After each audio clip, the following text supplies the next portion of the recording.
Good morning mga kalapiro.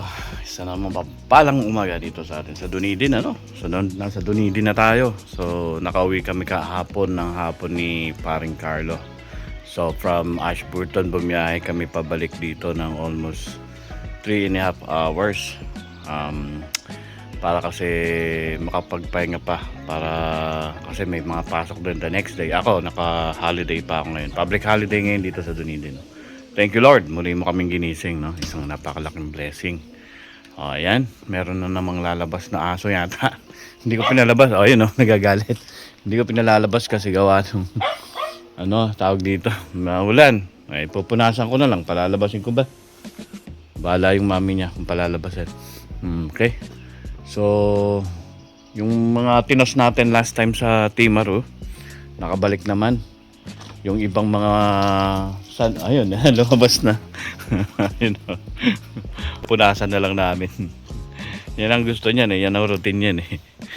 Lalabas at lalabas talaga yan. Yan. Basa kasi. Anyway, okay lang. So yun nga, yung tinos natin. It was 21 flyers, no? 12 na lalaki and 9 na babae. So nakauwi naman lahat nung binilang ko hapon. Tingnan ko ulit. Baka mali akong bilang. Pero kung may mawala man, isa, dalawa, part yun ng, ng training din nila, no? Anyway, shout out muna pala dun sa aking kaibigan, coach, na nasa iba yung lugar din, no? Shout out, Coach Cyrus. Ingat ka lagi. And salamat sa mga tinuturo mo pagdating sa basketball. Siguro kung magte-train ako sa'yo kahit isang buwan, baka makadunk ako. Joke lang. Wala na, lipas na yan. Anyway, yun.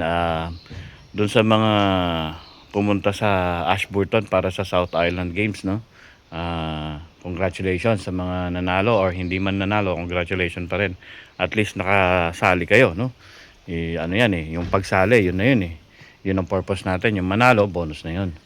So, congratulations sa organizer din, Ashburton.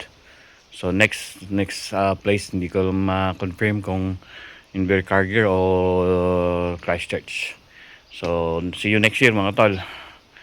Happy lang, alright? So ayan, ayusin natin. Hindi ko inaano kung papakulan ko ba sila today or pahinga muna sila dahil malayo-layo yung 198 road distance na yun na binitawan natin. Pag air distance kasi nasa 175 to 178 air distance. Straight line from Oraki Center, straight line going to my loft dito. Nasa 178, ganun. Malayo-layo talaga yan. So, lahat naman, sabihin na natin 100% nakabalik, no? So, tignan ko lang. Pakakainin ko lang sila. Alas 10 na rin kasi, time check. Yan. 10:05 na ng morning. In na ngayon, June 1. So kalahati na tayo ng taon. Pang-anim na buwan na to ng taon, no? Kalahati na. So shout out sa mga masisipag na nanay at tatay. Lagi kayong mag-iingat. Okay? Mamaya ulit, mga tol. Bye.